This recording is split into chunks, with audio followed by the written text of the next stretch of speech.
Regresamos a la emisión de 1 a 3 con nuestro medio invitado. En esta ocasión es Quinto Elemento Lab. Es una iniciativa de periodismo de investigación muy interesante que tiene ya unos años en nuestro país y en esta ocasión ha publicado un reportaje en alianza con otros 15 medios en América Latina. Se llama precisamente Latinoamérica oculta datos por COVID-19 y México tiene varios pendientes.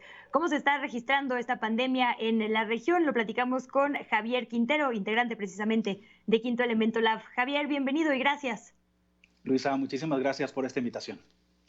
Al contrario, Javier, pues son 15 medios que están revisando cómo se está documentando la crisis en cada uno de sus países. Presentan varias tablas y me preocupa no tanto la situación de México, sino de nuestros países vecinos, porque si no tenemos información precisa de las fronteras, pues también puede ser algo que nos ataña.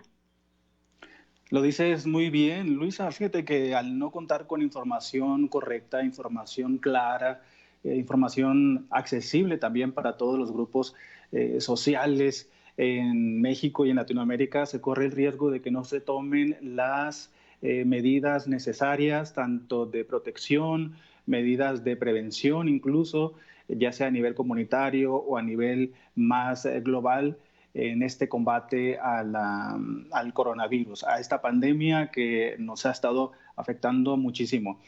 ¿Qué hicimos nosotros como parte de esta red, esta alianza latinoamericana de periodismo investigativo al que le denominamos Centinela COVID?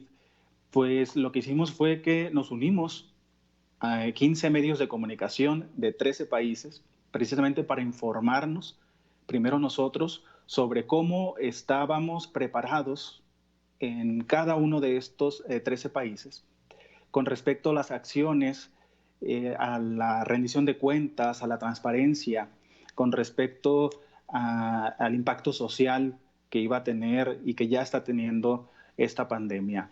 Una vez que nosotros nos dimos cuenta, dijimos, es momento de unificar toda nuestra información, hacer los comparativos necesarios y lanzarla al público.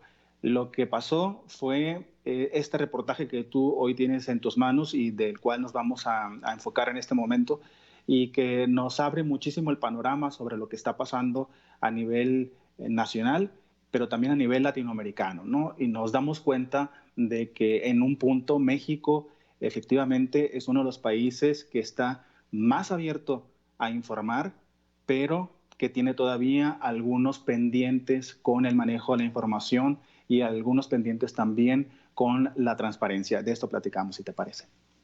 Me parece perfecto. Primero, si me lo permites, quisiera hablar de los aciertos. ¿Publican ustedes, además del texto, algunas tablas que hacen que la información sea más fácil de seguir en estos países que monitorearon? Veo, por ejemplo, países que informan el número diario de pruebas de detección, México lo tiene, que revelan la ubicación geográfica, México lo tiene. ¿Cuáles dirías que son nuestras fortalezas y debilidades contra la región? Fortalezas son esas, precisamente, que México está informando. Tenemos informando todos los días a las 7 de la tarde en una conferencia específica sobre el tema del coronavirus. En esta conferencia, lo sabemos, se maneja información actualizada, se manejan datos que de alguna manera nos dan este panorama general de lo que está pasando aquí en el país. Esta, por un lado, sería una fortaleza porque comparada con países de Centroamérica, donde los países, los gobiernos han decidido evitar estas conferencias de prensa y las hacen de manera virtual, se pierde muchísimo la fluidez de la información. ¿Por qué? Porque ahora los reporteros están obligados a enviar su información a través del WhatsApp o a través de algún otro medio electrónico y difícilmente esas preguntas o esas dudas son respondidas por los funcionarios encargados. La diferencia aquí en México es que México sí está abierto a informar con estos datos. Esto por un lado de la fortaleza en cuanto a la información. Sin embargo, vemos una debilidad que está en el mismo nivel que este manejo de la información. ¿Y a qué me refiero? A que el gobierno central, el gobierno de México, pues no tiene toda la información a la mano de lo que está pasando en tiempo real en todo el país. ¿Por qué? Recordemos que México, como una república, pues tiene 32 estados autónomos, 32 estados que tienen la posibilidad de manejar la información como ellos quieran, como a ellos mejor les convenga, y no están proporcionándole la información correcta al gobierno de México.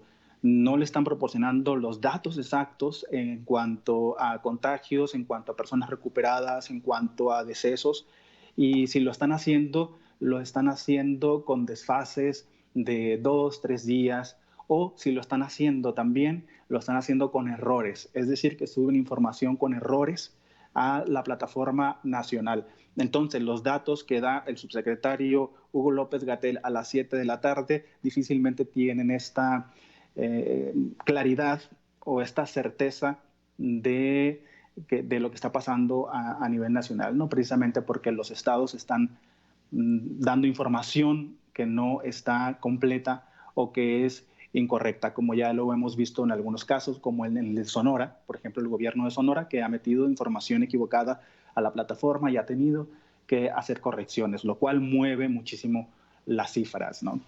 Entonces, debilidad sería esta, que el gobierno central no tiene la información correcta en tiempo, no la tiene lista para presentarla, no la tiene aglutinada incluso en algún portal, en algún sitio electrónico para que nosotros podamos consultarla. El gobierno no la tiene tampoco distribuida en cuanto a las personas que no hablan español, personas que hablan alguna otra lengua, algún otro idioma aquí en nuestro país, ¿no? Por un lado tenemos a un país que sí está informando mucho más que otros en Latinoamérica, mucho más incluso que Estados Unidos, ¿eh? Lo que nos encontramos en este reportaje es que Estados Unidos está ocultando muchísima información a pesar de ser el epicentro de esta pandemia. Pues justo, Javier, está si me a permites, la par porque nos de queda otros estados de un minutito, Centroamérica. quisiera hacer muchísimo énfasis en esto último que dices. Quinto Elemento Lab es un proyecto de periodismo de investigación en el que tienen a periodistas como tú, como Nacho, como Alejandra Shanik, ¿no? Premio incluso Pulitzer, gente muy experimentada con pues muchas tablas en el periodismo, y están en alianza con otros medios que son así. Quizá no son los grandes medios de comunicación o los más antiguos, pero son apuestas nuevas en periodismo digital, de visualización de data, en este tipo de investigaciones que en este momento son muy útiles, y las colaborativas nos dan un entendimiento que no podíamos imaginarnos de la región. En un minutito, ¿nos puedes recomendar a todos los demás medios con los que colaboraron para que podamos informarnos precisamente sobre América Latina? Claro que sí. Esta alianza de periodismo está liderada por una parte por CLIP de Colombia, que CLIP está organizando toda esta información a través de María Teresa Ronderos. Tenemos también algunos otros medios como El Faro, tenemos a Chequeado, tenemos en Estados Unidos a los amigos de Univisión, en México está participando Quinto Elemento Lab. Entonces, somos 15 medios en 13 países de Latinoamérica que estamos realizando todo este ejercicio periodístico. Javier Quintero, te agradecemos muchísimo que nos compartan un poco de su periodismo de investigación, que hagan la invitación a que sigamos este tipo de reportajes y bueno, que hayas estado con nosotras y nosotros en este espacio. Muchísimas gracias, un placer. Todo nuestro, un abrazo a Javier Quintero. El reportaje del que nos habla se llama Latinoamérica oculta datos por COVID-19. México tiene varios pendientes. Lo encuentra usted en quintoelab.org, ahí es donde están publicando estos periodistas de América Latina en alianza sus reportajes. Con esto nos vamos a la pausa, no se despegue. Al regresar vamos a estar platicando sobre el panorama internacional con Fausto Pretelín, él es internacionalista y nos va a hablar sobre este escándalo por la supuesta muerte de Kim Jong-un en Corea del Norte, sobre el escándalo por las prisiones y el trato a las personas en reclusión en El Salvador y otras cosas que también son parte de cómo está afrontando el mundo esta pandemia. Regresamos, no se despegue, es la emisión de 1 a 3.